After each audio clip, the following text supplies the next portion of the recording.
Hey guys, welcome back to a new video. Today is going to be kind of improving a custom paint job. So a custom paint job is actually this could be a factory paint job too, because when you get a custom paint job where someone didn't take the whole thing apart, it kind of diminishes from the paint look.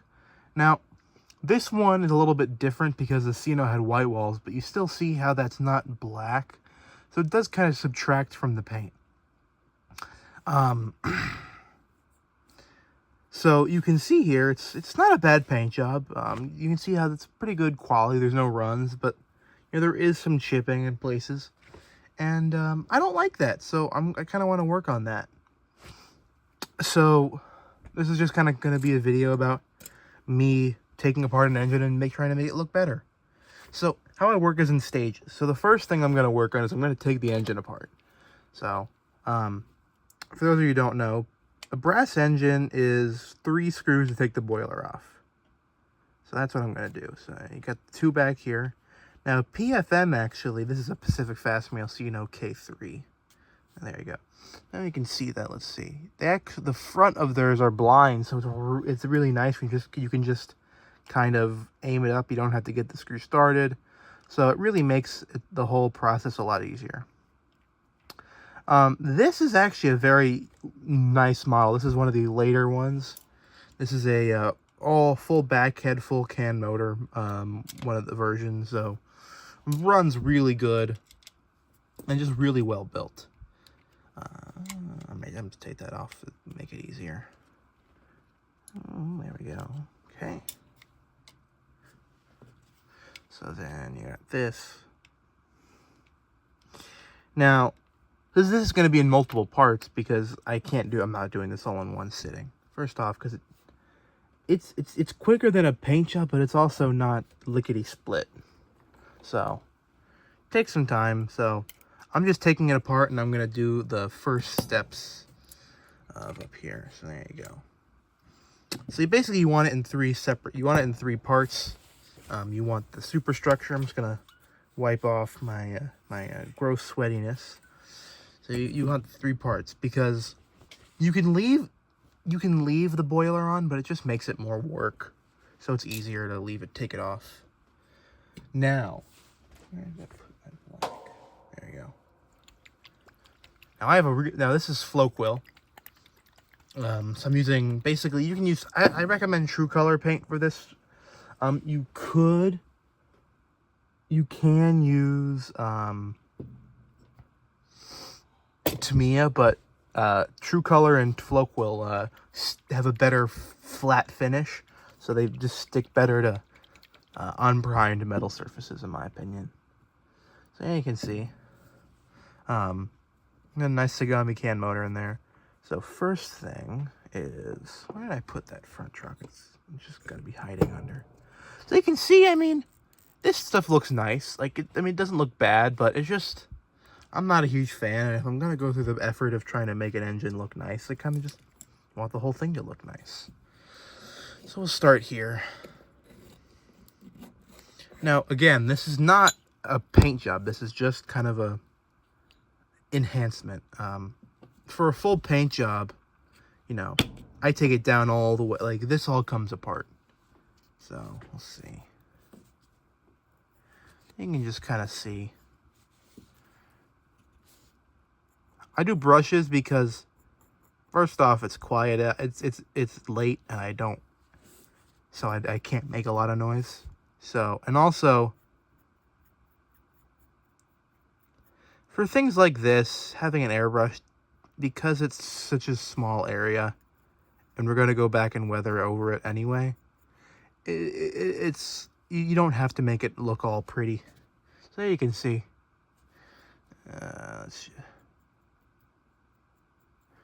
So, now I do use an airbrush for the clear coat over this, but that's going to be a later step. So there we go. There's that. So we leave that to dry, and then touch ups over here. So let's see. Basically, you just kind of want to touch everything up. Let's zoom in a little bit, so you can see.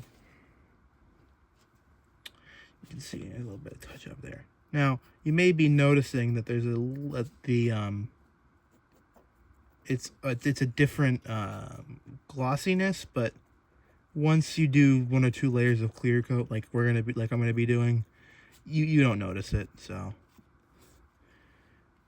because basically all paint comes out the same, so and it's better. Now obviously if you're doing it, like if I was gonna touch up, like if there was a huge scratch up there, I probably would airbrush it, but for just little things like that, it's not a big deal. So we'll put that off to the side. Now, okay, so actually I'm gonna take off the gearbox. You can use power, but it's just easier to not have to worry about doing that kind of stuff. So just obviously make sure you know where all your screws are. Oh, there you go. So you want to be able to find everything. I'm putting them in a little basically a little petri dish. I mean anything that has a lid and you can actually I use a magnetic tray, so sorry.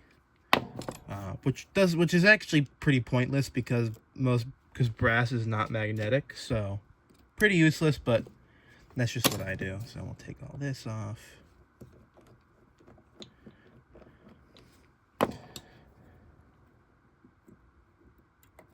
Now this is basically not, I will eventually maybe put a decoder in this, but I'm not sure at this point, so I'm not going through all the effort to basically put a decoder in at this time, just because I'm not entirely sure.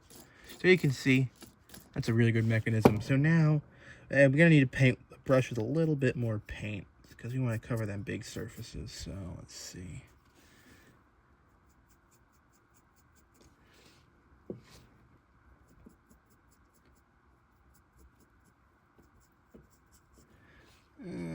Okay, a little bit more. I like to use as little paint as possible, basically, on this. But sometimes you just gotta go full in. Let's see. Where is there no paint on this brush? Oh my god.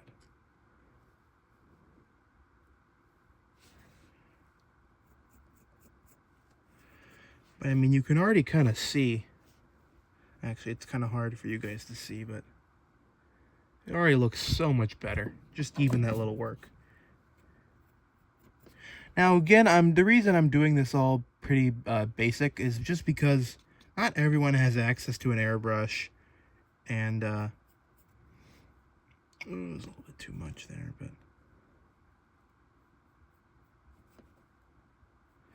now don't be afraid, because you can see I'm getting some on the wheels there, but that's gonna be basically cleaned up later. Same here. What I'm gonna do is I'm gonna take a brush and I'm gonna come back and I'm gonna just basically use lacquer thinner to clean that off.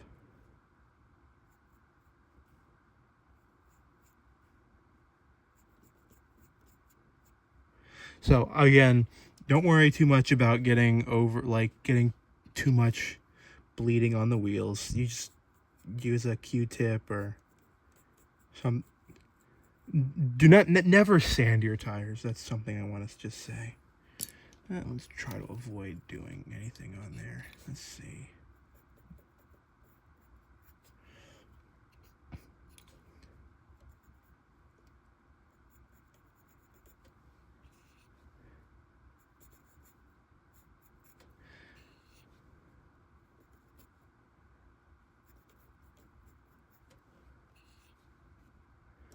And you just kind of easily rotate it.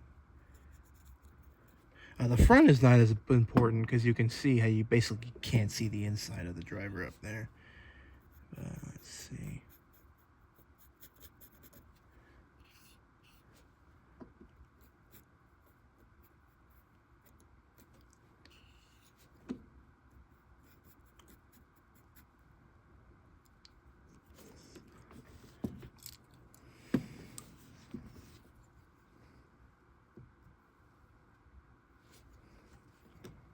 Okay, now I just gotta.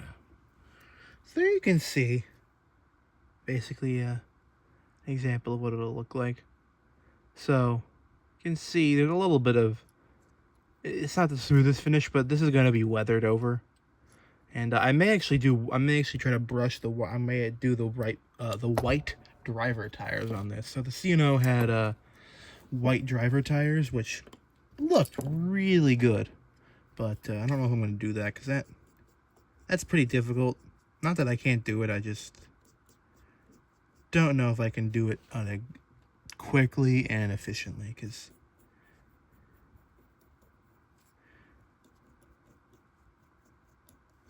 there's a lot of painters who I know who will just repaint anything, and that's not me, mostly because it takes a lot of time. I mean, to really, if I was going to go back and actually, do a whole paint job on this, it's 10, 20 hours of work. And that's just a lot of time that I don't really have. So I wouldn't call, this isn't redneck, but the back shop repair is going to have to be good enough for this bill. And you can just see kind of feathering it.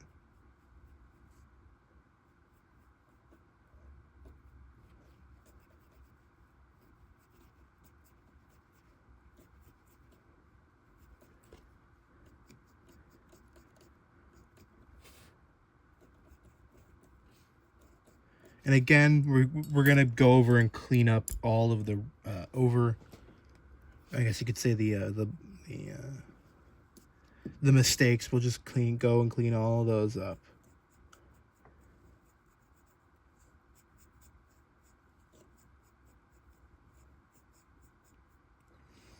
Because at this level, it's easier to go back and just clean up your mistakes than it is to try to spend all the time masking. So there you go. That's basically what you get. So now what we do is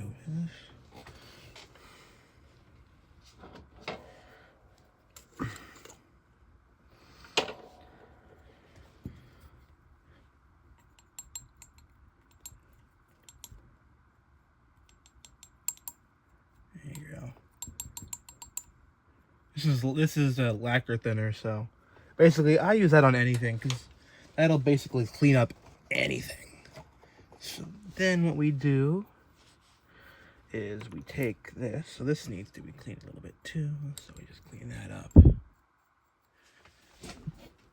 And then how you deal with, because you can see, actually it's really hard to see because there's a little bit of bleedage onto the side. Actually, it's not that much, but you can see it on that side. I got some on the side rods, but basically what I do is I take some Floquil thinner because it's just a little bit different than the lacquer thinner, and you just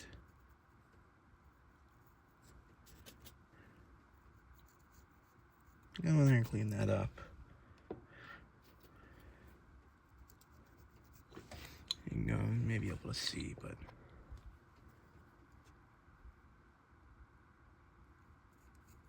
so I don't have a great camera. I just have my phone camera. There you go. Here you can see. Just basically a light cleanup. And then how I get the drivers is just a Q-tip.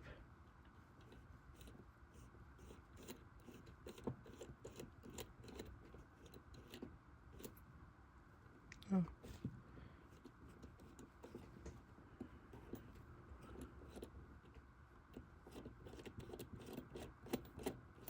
And you can see, just nice and easy. And you kind of want to get this done before it dries too much, because then what happens is it gets a pain in the ass to take off. So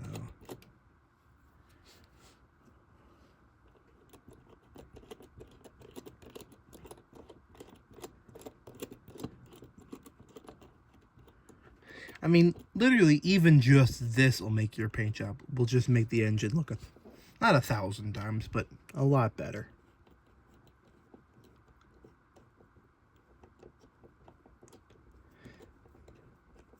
Because even if they did have white driver tires, most engines were, especially on the C&O, most engines were so dirty. And this kind of actually applies to a lot of factory painted engines, because a lot of factory painted engines, they had Zanuck driver centers, which is what this is. Or some of them are Zanuck, some of them are just darkened brass, but they were not painted black. They were just chemically black. So it kind of applies to basically most engines. Yeah, you can see.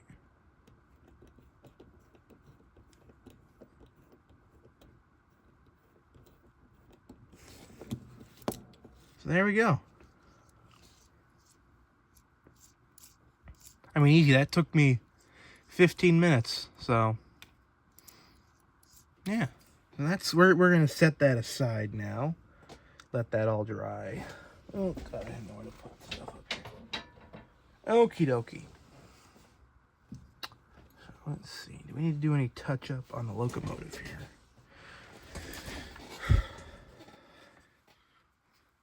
You can see.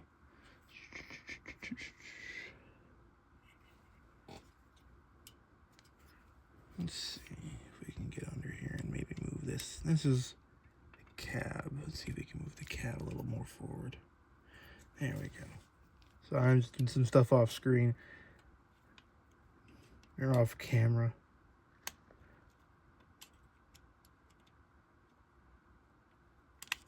So you can see.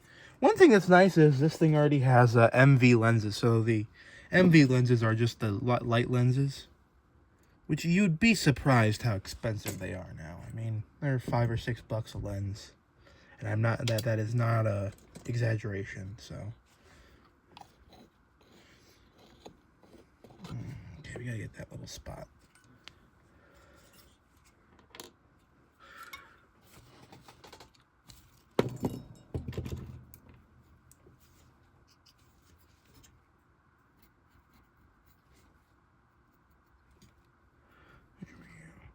So that you can see right there, I did some touch-ups. Now, that's going to dry a different color or a different shade, but what's going to happen is once we do 1 or 2 layers of weathering,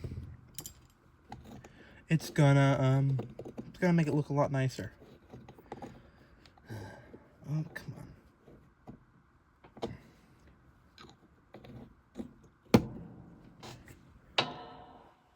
She's going to take off the wheels. And this coal load's okay. I'm not gonna spend time making another coal load, because the coal load, coal load is something you can always go back and fix. It's not something that you have to do at a certain point. If anything, it's actually better if you wait, because you won't get rust or anything on the coal. You won't get any of your colors on the coal. So let's see. There we go. So I did take that off. Now, luckily this is already a pretty matte finish, you can see, so I'm not gonna have to do I'm not gonna have to pre-spray a flat clear, which is one reason why I chose this, because I kind of wanted to start this a little. It's later at night, so we kind of have to be a little quiet. I'll move all this, and then I use the Pan Pastel stuff, because you can use it really depends. It's a very similar technique. You just build up layers, and once you build up enough layers, it basically kind of looks good. So I use the Pan Pastels because, first off, getting good paint is really hard, and Pan Pastels are really nice because you can wipe them off pretty easily. So that's why I like using them. So, sorry, you could never have enough room on the workbench. So there you go. Now I just use paper towels. Sorry, 1 second. I gotta get this because I gotta be able to work. But basically, I use paper towels because they're easy. You know, when they're new, basically. So it makes it easier. So let's see. I'm actually gonna start with the wheels, with the trucks. So I'll move that off to the side. No, not there.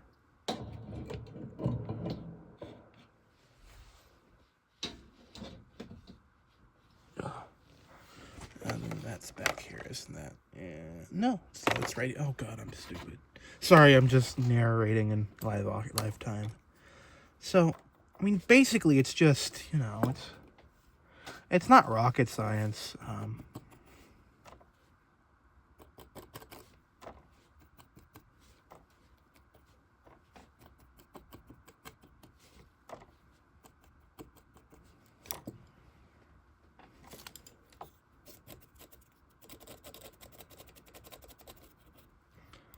But you can basically see, I mean, just how much, like, if you want, if there's too much, you just kind of go a little, and there's less now, so, you know, I'll just do this.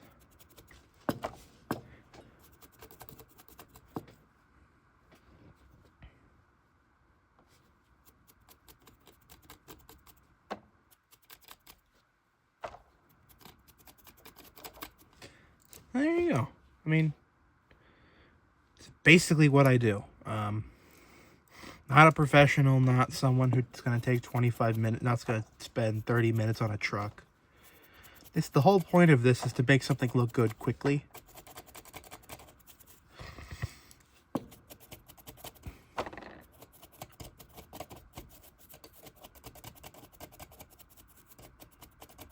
There you go.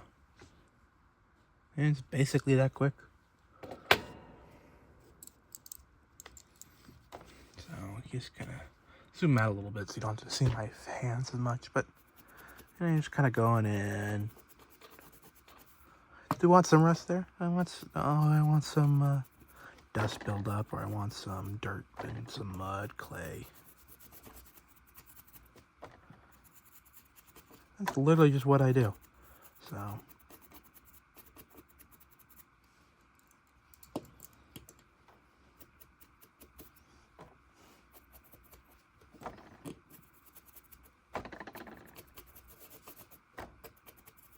Yeah, sometimes you overdo it, but then you just kind of go do that, and it's all evens out.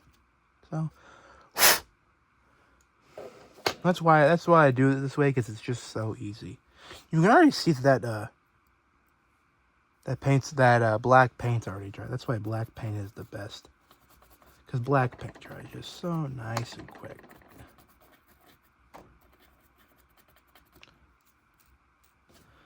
So there you go. We'll go this way. Yeah, we get a little bit of rust on there.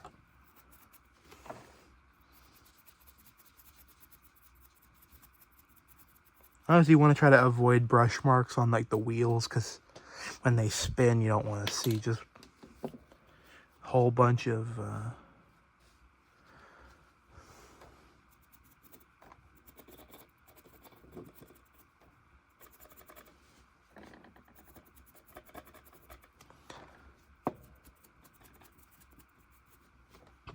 But there's a good video on Brass Trains of Jerry Spolma, who's the professional painter for the Whistle Stop, who basically does something similar where he just builds up layers and just kind of throws stuff on and take it off. But he uses paint, so a lot more risk there.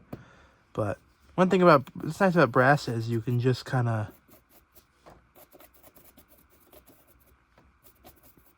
It's really, I mean, it's not easy, but if you mess something up, you can just strip it pretty easily, and it doesn't make that big of a difference. So, you know, I mean, I'm making this one a little dirtier, because C&O by the end had really dirty. I mean, by 1954, all their stuff was really dirty. So that's why I'm doing this. There you can see.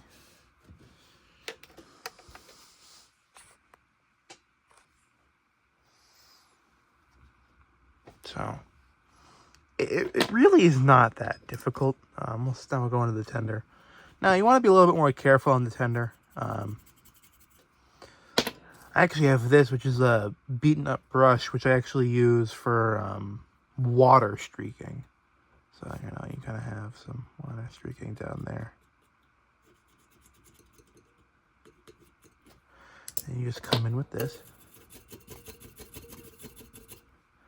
And then there you go. Now, it looks like it just stands out like a sore thumb because it does when there's no other weathering around. But once you get some more weathering on it, it does kind of it blends in a little bit better. But stuff goes down in nature, so you really just kind of want to work your way top to bottom. You don't want to start doing stuff like this. Now, I do that sometimes, but that's because basically what I'm trying to do in that case is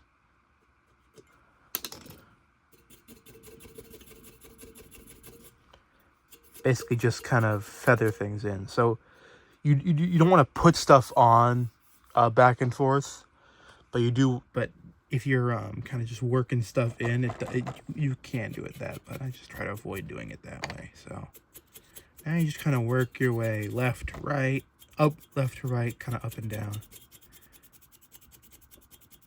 So you can see what happens is if I just put too much on, you can just kind of slowly take it off. So that's just what you gotta do. You gotta put it on, and if it's too much, you just slowly take it off. So I'll do this. Now,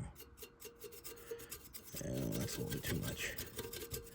But basically, when you have where the water is, you really want to make it, because you got all that heavy mineral buildup. So that's too much. But the glory is, here's what you just do. You just kind of slowly.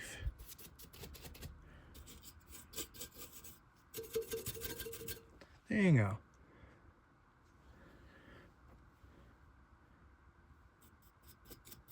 Now, I do kind of look up and do some research before I do these, just because I kind of want to see how dirty these actually were in real life, and these were dirty in the 1950s, so we're gonna go dirty. Because you want to go a little bit dirtier than you like with the pan pastels, because what happens is it gets, when you go and spray on a clear coat, it it blows some of it off, because this stuff isn't like paint, so it doesn't stick, it just kind of sits. So then I like to do rust and kind of dirt where there's there's all this kind of piping, because it really accentuates that. So it really shows all that detail that someone spent a lot of time designing this and putting this together and really making sure it looked like the real thing. So you kind of want to highlight that detail, because it's much harder to see that detail in model form than it is in real life.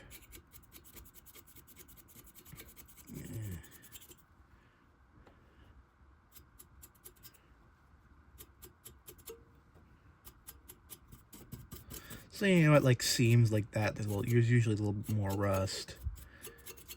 But, I mean, it's really not that difficult. I mean, I know I say that, but that's something because I've been doing this, but it really isn't easy. Like, the time to result effort, like the result to the efforts you put in is really good. But you can kind of see there how you sometimes get rust in your coal, and coal didn't get rusty, so that's one reason why I just not gonna put a coal load in before. Coal is always one of the last things you do. Last things you do is clear coating. Yeah, you guys gotta push that in. Last things you do are clear coating, lenses, and MV lenses, coal load, and window glazing. Those are all the last things you kind of do. So I'm gonna just look under here, actually.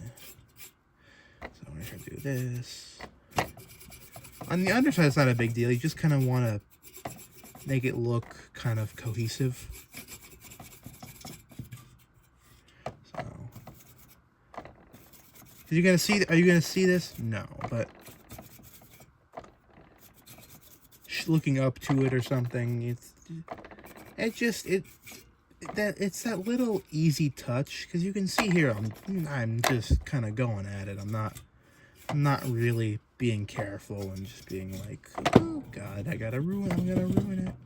No, it's just, you can't be scared. You gotta just kind of go for it. When you're scared, what happens is you mess up, and you just, it's not the end of the world. I mean, yeah, this is a on the more expensive side of models, but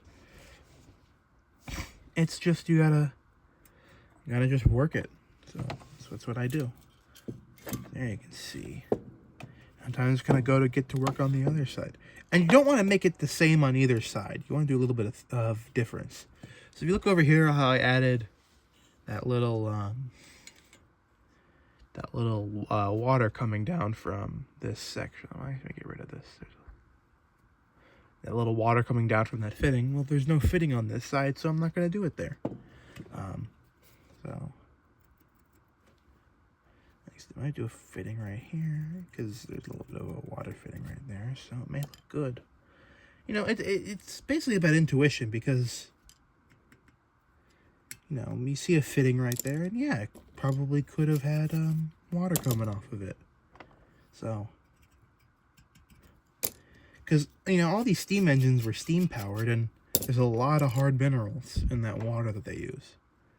So, it's very plausible that there's contamination everywhere.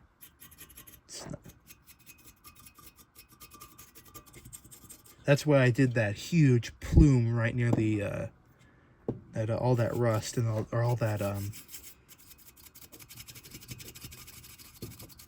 near the where the water tanks are.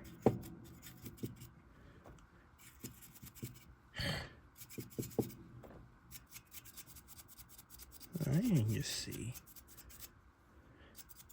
Now again, I'm not a professional. I just figured I do this thing, so I figured I might show it around. And if you don't want to do it, then you don't have to. But if there's something you may find helpful, I figured for the 1 or 2 people that may find it helpful, good for you. And I enjoy this. I mean, the one thing about this hobby is there's no wrong thing to do. I mean, obviously you can mess things up, but the way you learn is by messing up. And I mean, the amount of I've ruined my fair share of paint jobs trying to do this, but I'd rather have ruined a few paint jobs than just not learn anything. So there you go.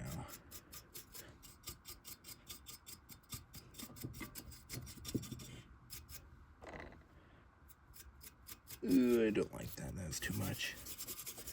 You can see even, I mean, sometimes you make mistakes. So.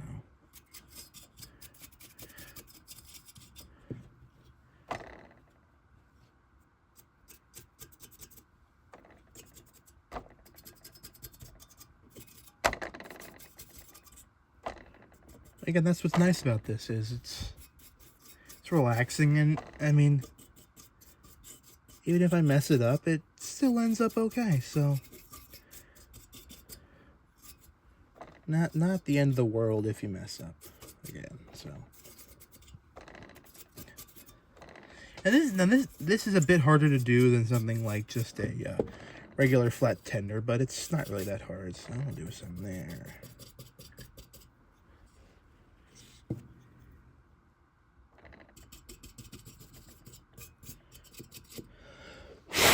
There we go.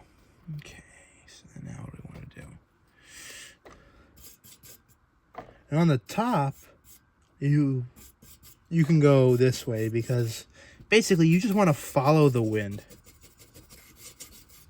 And follow kind of how stuff goes. So on the top, it's a lot more. You got soot going and coming and laying down that end.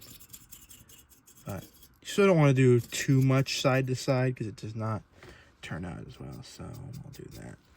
Now, the coal boards were rusty because what happened is you had all that water and all that kind of just contaminants. Because coal is not good. Like, coal is there's a lot of stuff. And,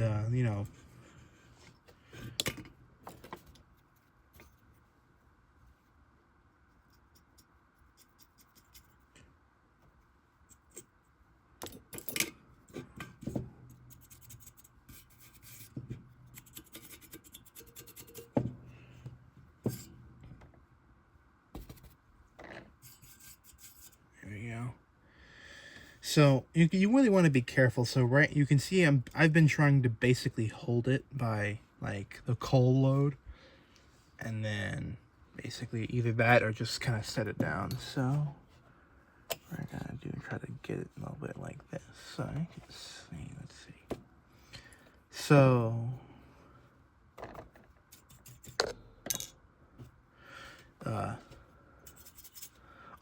you don't see as much as locomotives, but on freight cars on the ends, what would happen is, because the wheels are so much closer, what would happen is you get like streaks of like kind of road grime that were flung up.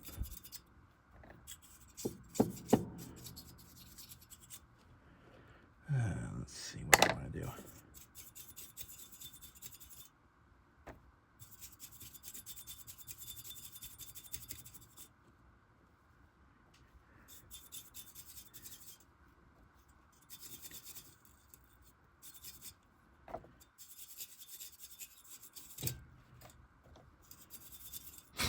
And I just did this, and there's a cap on that one. No, I don't want to do that much. I'll just get a little bit on the edge here.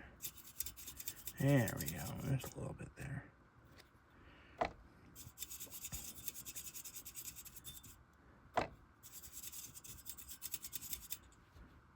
And there we go. That's basically, the tender done for right now. No, actually, I gotta do the front of the tender. I almost forgot about that. So let's. Now there's a lot of water around the back and between the engine and the cab, so there's just gotta add a little bit of that mineral and that mineral deposits.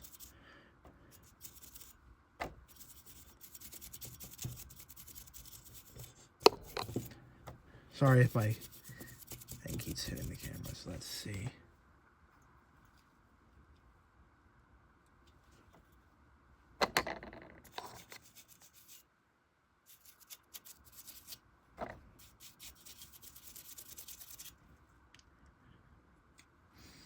So there you go. So there's the tender. It looks pretty decent in my opinion. Need a little bit more down here.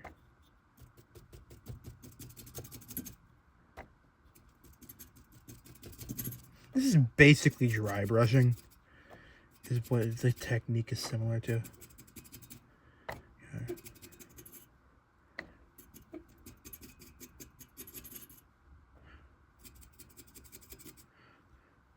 There you go. So basically just kind of a lot of short, trying not to get too much material on.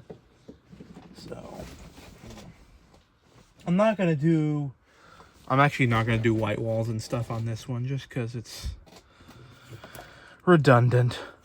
There's not much point in doing it. That's a lot of work, so we'll just keep working.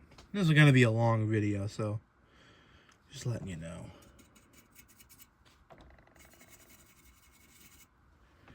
And so these are the injectors down here, and those were kind of covered in those were where there's always blowdown and stuff happening. So it's always pretty watery around there. So there we go. And you can see it's already a little bit. I think you can see actually the lettering is crooked. I never noticed that. That's crooked lettering. You can see how the let's zoom in a little bit. You can see in the front, the top of the 1 is below the rivets, and the 7 is on the rivets. So it does actually, it is crooked actually, which is not good, but not the end of the world. So let's see. I gotta figure out a good way to handle this. So. Now the firebox attracted a lot of, because the firebox is so hot, it attracted a lot of dust and rust. So that also because it was towards the back, there was, you got all the wash up from the front. So smoke boxes were usually the dirtiest of part of the engine.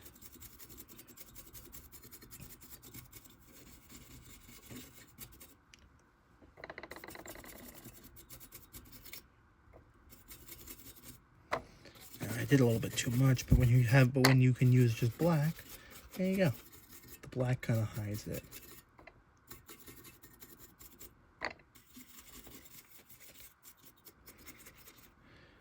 And you just kind of do a little bit.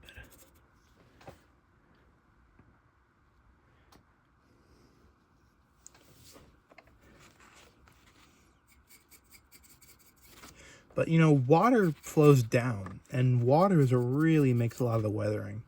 Because what happens is the water pulls up, and then that kind of brings where all the rust and all the gunk goes. So basically, you just kind of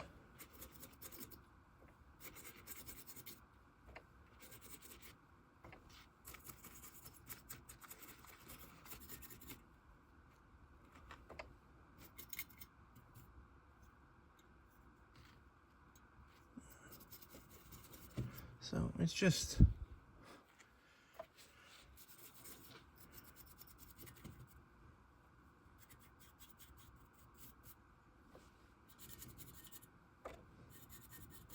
now, a lot of times there was soot, but it's kind of hard to tell on a black engine when there's soot. So a lot of times on these black engines, what I do is I don't do a lot of soot because you really can't tell. Unless you put so much on it, just kind of at that point, it's like, it's just too much. And you can see I am still putting some on there, but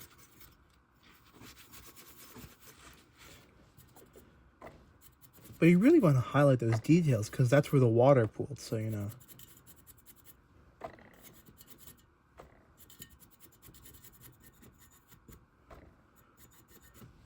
Now, I was not alive in the time of steam, but you know, I know my grandpa, you know, lived in Long Island, so he has photos of Penske stuff in the late. Now, Penske was probably the worst about keeping their locomotives clean, you know. They didn't know what clean was.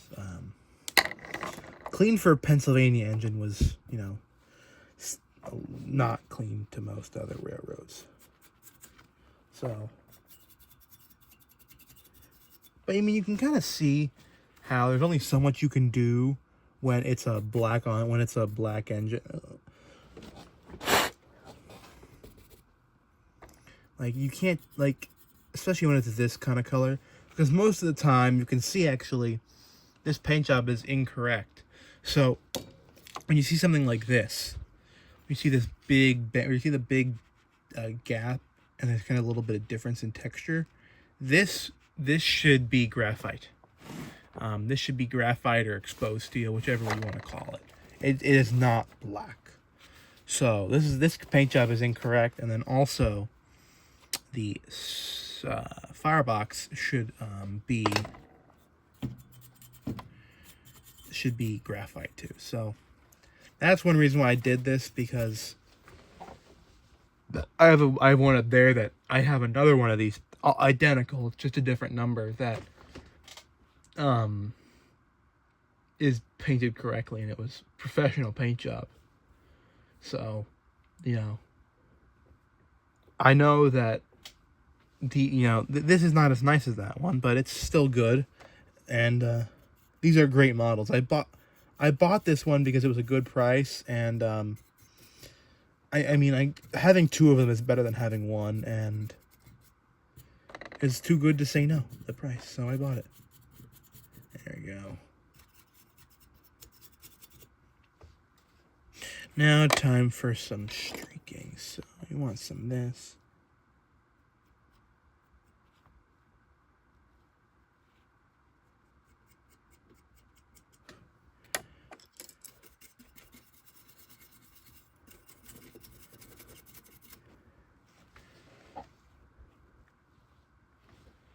Yeah, we'll get a little bit out of this one.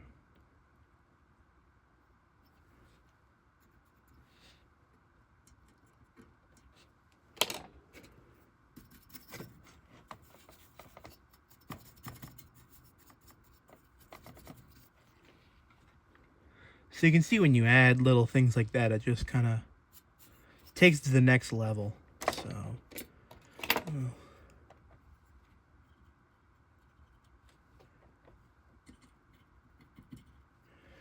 These were all kind of covered, so I'm just trying to do a little bit of stuff up here.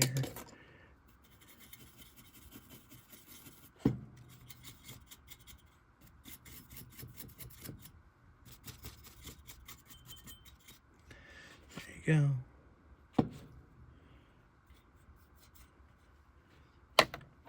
Because everything on a steam engine was steam actuated, so there was a lot of just kind of mineral everywhere, because that was where the steam blew, you know. Sand valves, generator, air pump. I mean, everywhere. So, I know it may look weird me doing that, but it's just kind of how it was.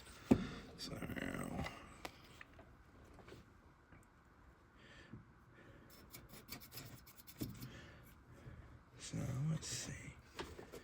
You can start there.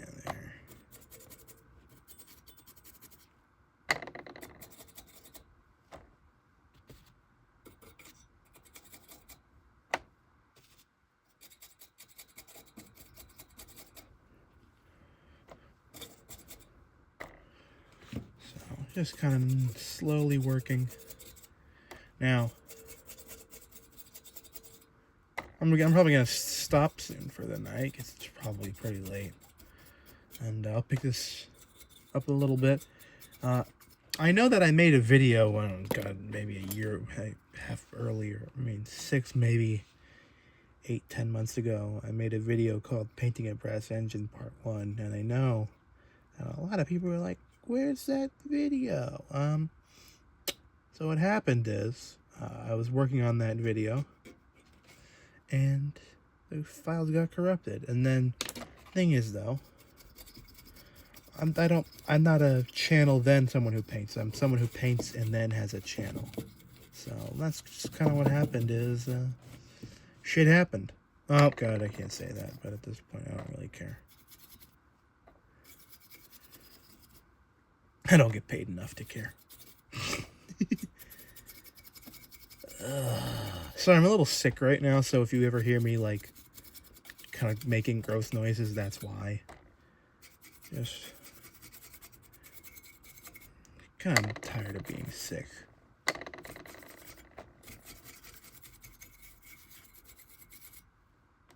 There you go.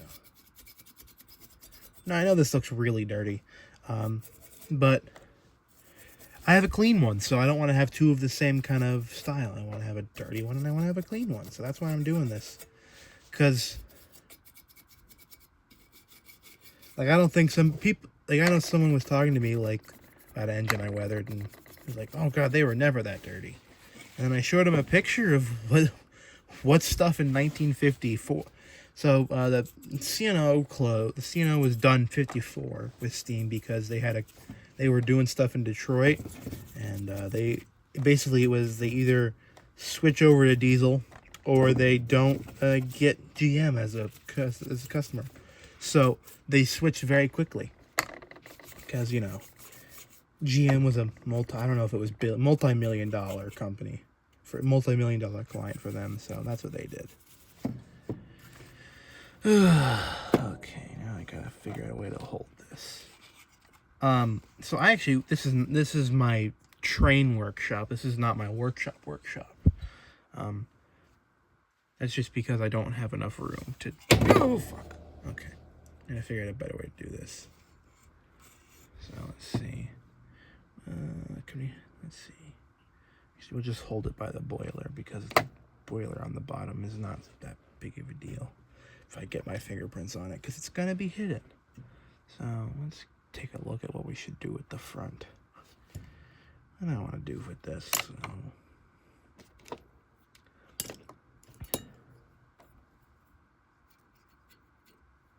Do a little bit of that, a little bit of that.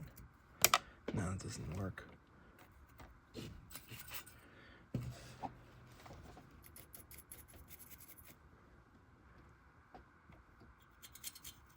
This is actually not a bad. And actually, now that I've been working on this, it's a better paint job than I thought it was. So, kudos to the person I bought it from. And what's funny is, I bought this on eBay a while back, and it was listed as a 10 Shoto 080. which I don't know if some of you might not be able to tell, but this is not an 080. This is a 282 Mikado, and it's not a Tenshoto either. So I got a good deal on it because of that. So.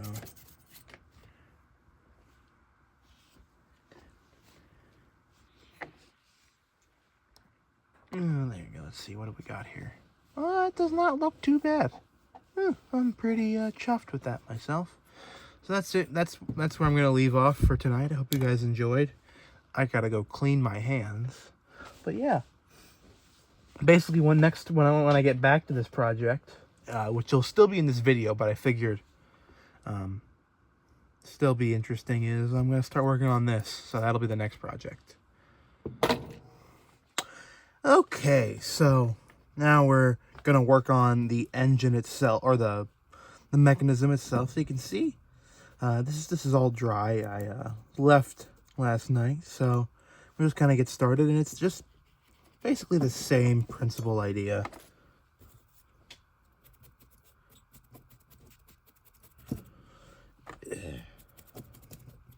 Like, usually I start with places you're not gonna see as much. And you can see we're starting with the frame, but this frame is gonna be all tucked up under. You can't see. So you just want to start and do some test spots and just make sure everything's going okay. I'll do a little bit there.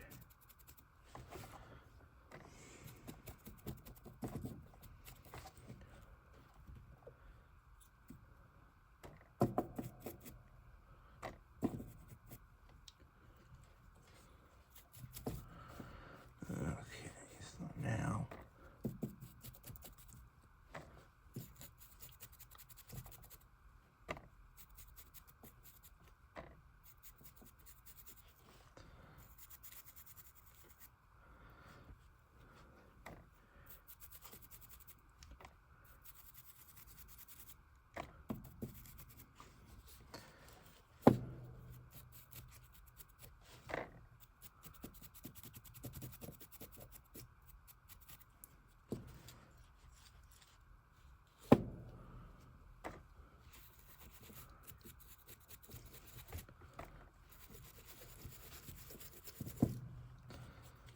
you can see you're not trying to do a whole bunch. You're just kind of basically trying to make it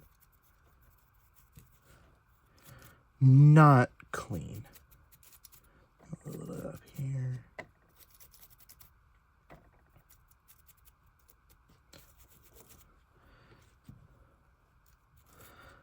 Now the side rods are, I didn't go and paint the side rods because side rods were not actually not really dirty, because they got dirty, but not as much as you think they would.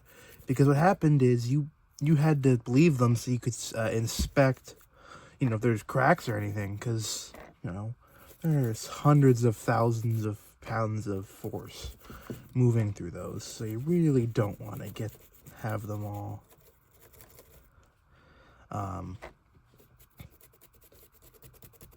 you really don't want to have them cracking, so you really have to make sure they're taken care of. So you can see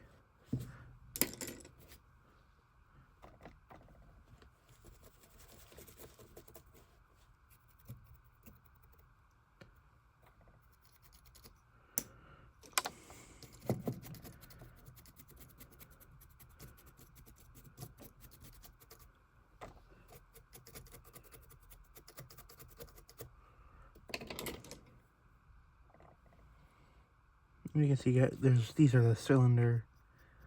These would have steam coming out, so you want to get a little bit there.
There you go. There's one side done. Let's just get some basic dirt up here. So you look in there, you don't see a lot.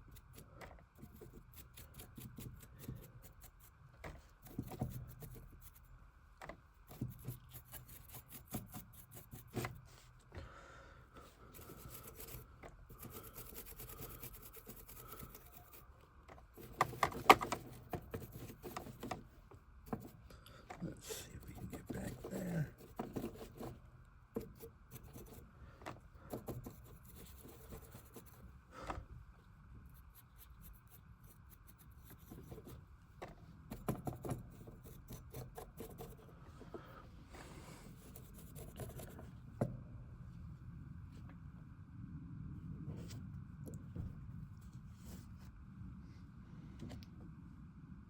Okie dokie.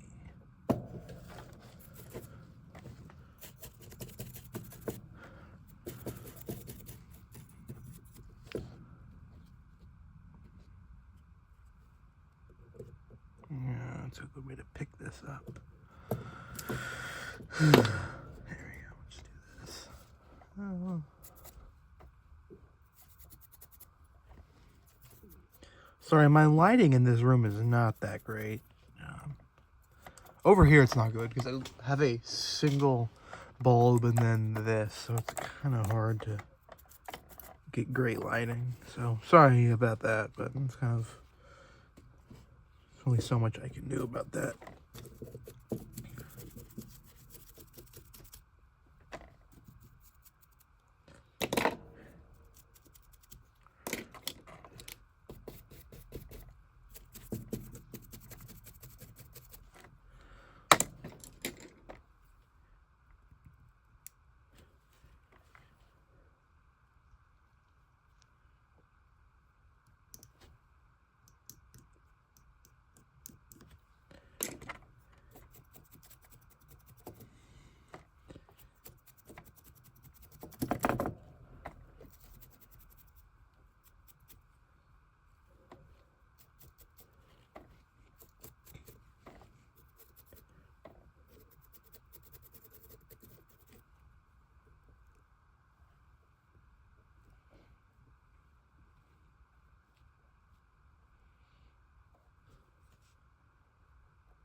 Great.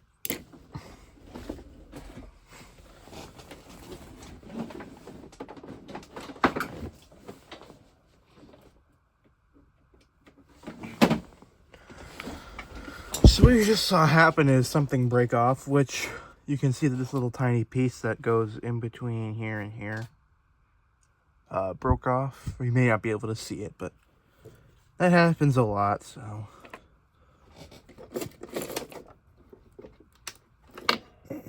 Just gotta wait. Now it's gotta wait for the soldering iron to heat up, so we'll just kind of keep going.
Okie dokie. It should be hot now. So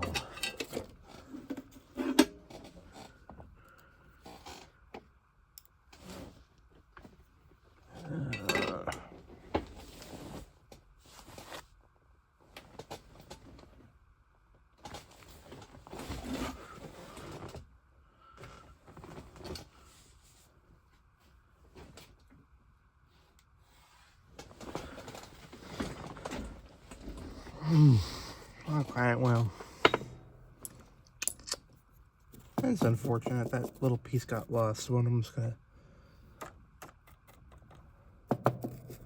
I have a note. I have a spreadsheet with all my stuff. So I'm gonna have to take this thing back apart eventually anyway. So what I'm gonna do is I'm just gonna leave a note in there, because what just happened is it went flying and I cannot find it. So.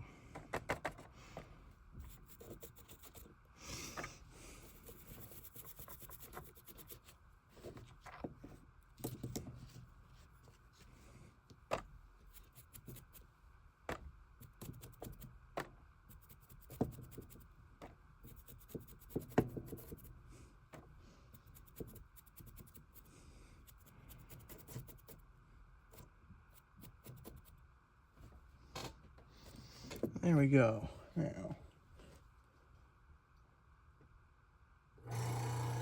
There we go.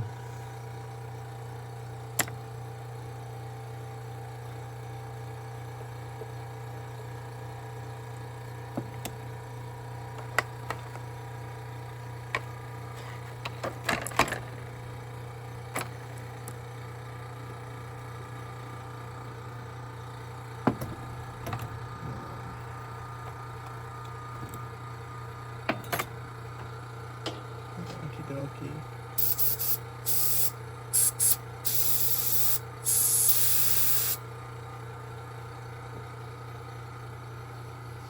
So, just kind of show you basically what I use. So this is a Pache number 5, number 3. I use a Pache number 5 or number 3 single action airbrush. It's single action because, you know, when you're kind of jerking, like when you're kind of doing this, I like to be able to kind of set my paint and not have to worry about it changing. So I just use that. There's no right or wrong kind of way to do it. It's just what you like. So, let's see here.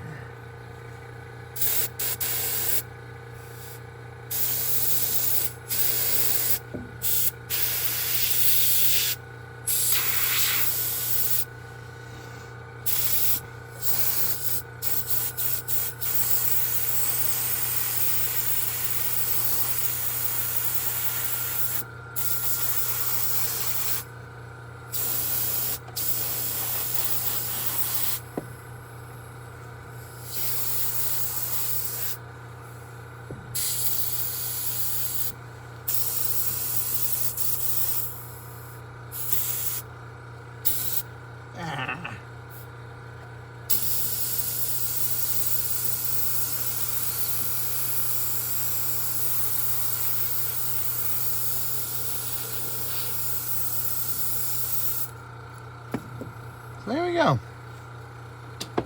And that's basically it for this little section. So now I'm gonna wait for this to dry and then I'm gonna go touch it up. What you'll notice is even though I did a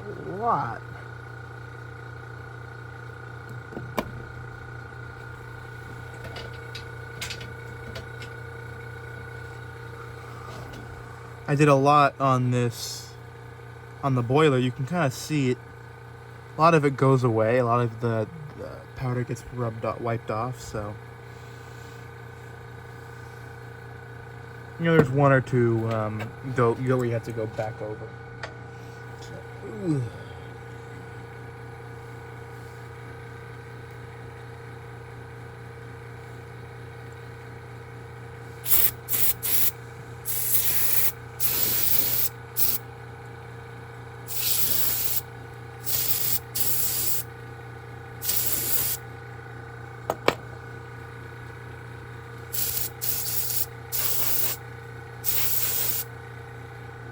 So,